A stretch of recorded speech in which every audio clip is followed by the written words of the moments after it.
So there we were. Paul and I were in the forest doing this great video on how to go over logs.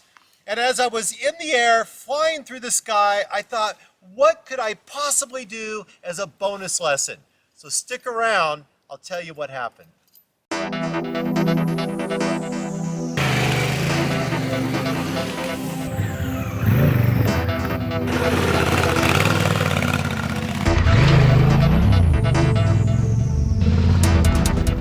Here's the step-by-step process for crossing obstacles.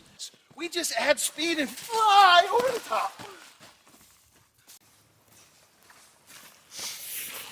All right, folks. So this is pretty typical of some of the obstacles that we may encounter out on the trail. And whether we're looking at logs like this, or roots, exposed roots, or rocks, or anything like that, turns out the technique is the same for all of them. When we're looking at the height of the log here versus where the center of the tire crosses that axle line, anything below that is what we call the rolling contact point. And if you'll notice on this one, where the tire actually makes contact is down here, which is well below the axle. So if we have enough momentum, we can just plow over the top of this thing with very little technique. Might be a little rougher ride, but this is why we practice technique on the smaller obstacles. If your technique is good here, it's going to work out if you get into something larger. You probably noticed that this one is a little larger. Technique is critical on this. If you'll notice where the axle lines up against the log, that we're not going to be able to get over the top of this thing just by rolling through it. If you just try to add some speed and roll over this one, let's just say it's going to get festive.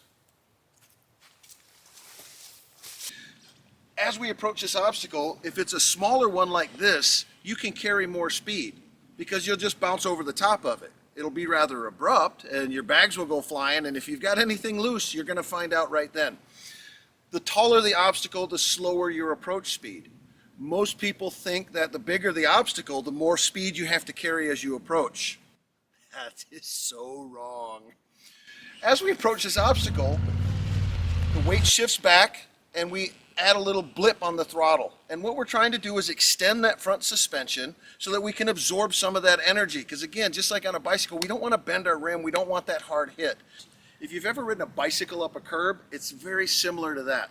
We tend to add a little bit of power and pull back on the handlebars and lift that front wheel up so that we don't get a hard hit and bend our rim. And then as soon as our front wheel's up on the sidewalk, you shift your weight forward and you lift up on the pedal so that your back wheel doesn't take a big hit.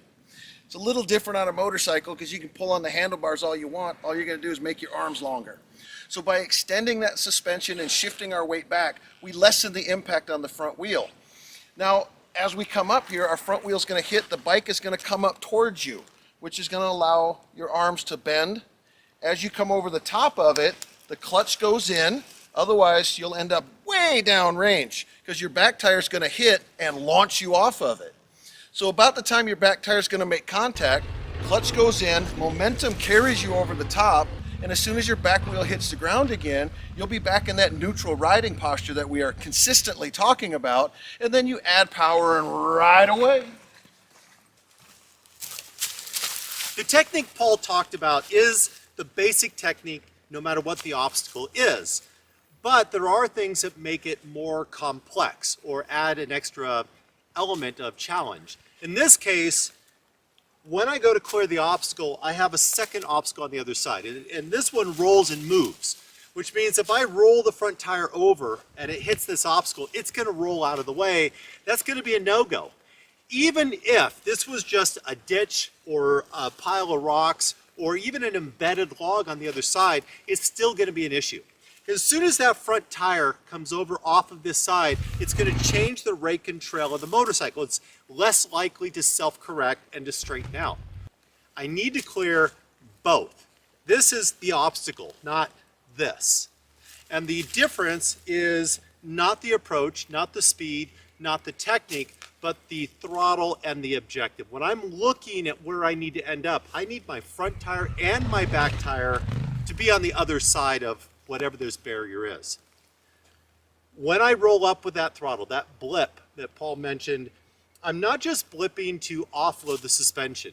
I need it to rebound and then accelerate into this log and then roll up and over. Now, if you just hammer the throttle, this is going to be a problem. If you come across this fast, that's not the idea. You're going to plow into this. You still have a slow approach.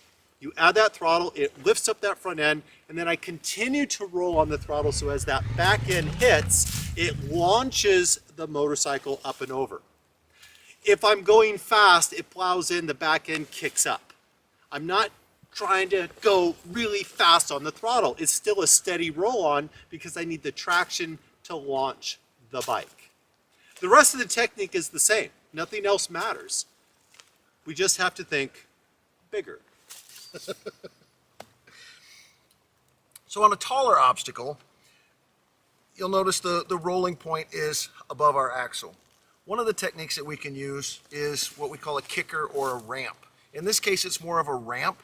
What this will do, as the bike rolls forward, and if you push forward, you'll see that our contact patch on the logs that we put in front of the wheel are below the axle again. That lets us roll up onto this log, which brings our axle height up to the top of this so that we can clear the second log. Come on, more motor, more motor. You gotta blip more. So if we were under power and that little blip, we would carry that momentum all the way up and let the back tire hit this and continue that drive. If you just try to roll up and over the top of this, your skid plate's gonna hit on this log. And if it hits on this side, it will stop you right on this side, which means your feet are up in the air. You may not be able to reach the earth, well, with your feet. You'll eventually reach the earth with some part of your body. So we need to be able to carry that momentum, and that's where that blip comes in, and we want the back wheel to actually hit this and loft us across the top of this so that we don't get hung up over here. If you come up with me back over to that other log, I'll show you what a real kicker is.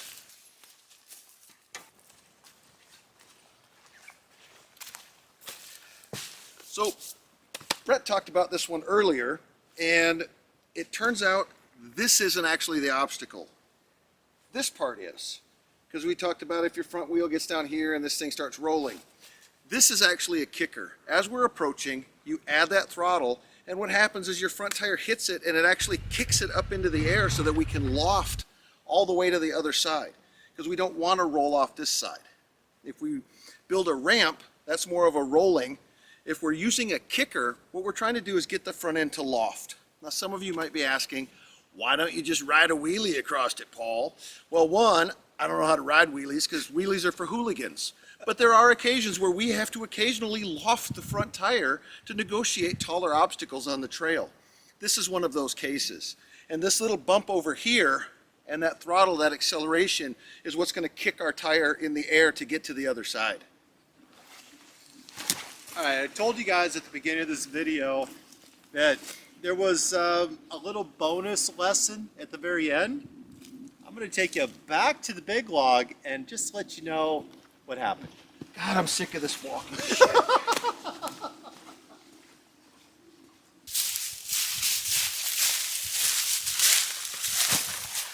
Of the three obstacles that we were showing you, this is obviously the most intimidating.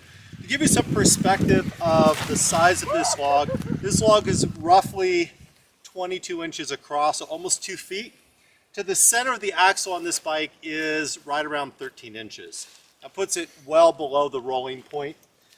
I did end up breaking the foot peg on this, but not maybe for the reason that you might think. When I landed, the weight of my body coming down on that foot peg actually snapped it off, which we know is a problem with the old 1617 Africa Twin. So not a surprise. We already knew it was coming, and luckily, because I was wearing proper full-size articulated boots and I had a good soft landing, I didn't lose control and I didn't injure myself. The other thing I did before I went over this is, knowing the possibility or the likelihood of things going wrong, I removed the luggage off the bike. And this is something I do when I'm teaching, and I do the same thing when I'm traveling. If I actually had to do something like this when I was traveling, I would do what I could to reduce the risk of damaging the bike or injuring myself. And when my foot came off, had it been pulled back and then caught between a bag, it could have been a much different scenario. injury, embarrassment. You know, there's a lot of things that could go wrong, and obviously I don't care about breaking the bike, I care about breaking myself. Now, talking about this, the technique is exactly the same, and if you haven't caught on to this yet, rewind the video and listen to Paul again. The technique was exactly the same as the small log. The only difference is my speed of approach, and Paul told you about this. The bigger the obstacle, the slower approach. I came to almost a near stop on the approach on this so that I would have enough torque and thrust and traction to get that front end to bounce up and off and to get the back to drive over this, because I wasn't able to roll off the other side. I don't have the ground clearance. I needed to launch over this, and I do that from a low speed. Be careful, because when you practice this technique, when you go out and you use this on small logs or curbs, if you don't have an off-road area and you're practicing riding over like concrete curbs in parking lots, things like that, you want to use those so that you're riding over and everything is smooth. If things aren't smooth, the technique isn't right. You want to practice until it's perfect every time, because when you get to this and the technique is wrong, you can really hurt yourself.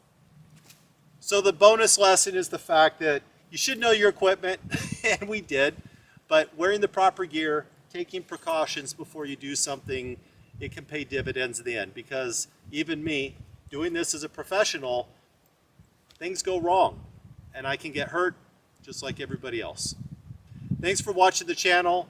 Thanks for subscribing. If you haven't subscribed, I don't know why, make sure you hit subscribe on the channel. If you want to keep it going, this is an unsponsored channel. You can support it through Patreon. There's a link there on the page. Please click on that. Offer a couple dollars a month just to keep this thing going. Paul and I are doing our best, our absolute best, to avoid... I'm half-assing it. We do not want to have a real job. Please help us remain gainfully unemployed for as long as possible. Thanks, guys. Love See you, you on the folks. trail.